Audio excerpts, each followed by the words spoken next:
Magnifica ഹ്യൂമാനിത്താസ്, മഹത്തായ മാനവരാശി എന്ന Leo 14 മാർപ്പാപ്പയുടെ ആദ്യത്തെ ചാക്രിക ലേഖനം കത്തോലിക്കാ സഭയുടെ ഏറ്റവും പുതിയ സാമൂഹ്യ പ്രബോധനമാണ്.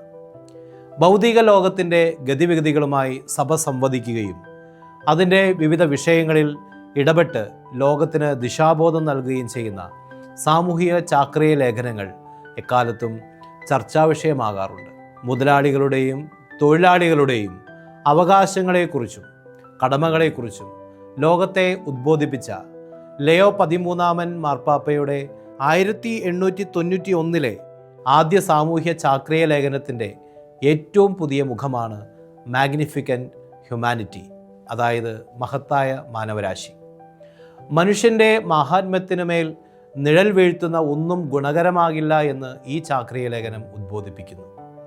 നിർമ്മിത ബുദ്ധിയുടെ വികാസ പരിണാമങ്ങൾ സമൂഹത്തെ ആകമാനവും മനുഷ്യനെ വ്യക്തിപരമായും സ്വാധീനിക്കുന്ന പശ്ചാത്തലത്തിൽ അത് മനുഷ്യമഹത്വത്തെ ഇകഴ്ത്തുന്നതാകരുത് എന്ന് ഈ ചാക്രിക ലേഖനം ഓർമ്മപ്പെടുത്തുന്നു. നിർമ്മിത ബുദ്ധിയുടെ ക്രിയാത്മകമായ ഉപയോഗത്തെ തിരിച്ചറിയുന്നതോടൊപ്പം അതിൻ്റെ ധാർമ്മിക വശങ്ങളും സാമൂഹ്യ വിവേചനത്തിൻ്റെ തലങ്ങളും വിസ്മരിക്കരുതെന്നും പാപ്പ പഠിപ്പിക്കുന്നു.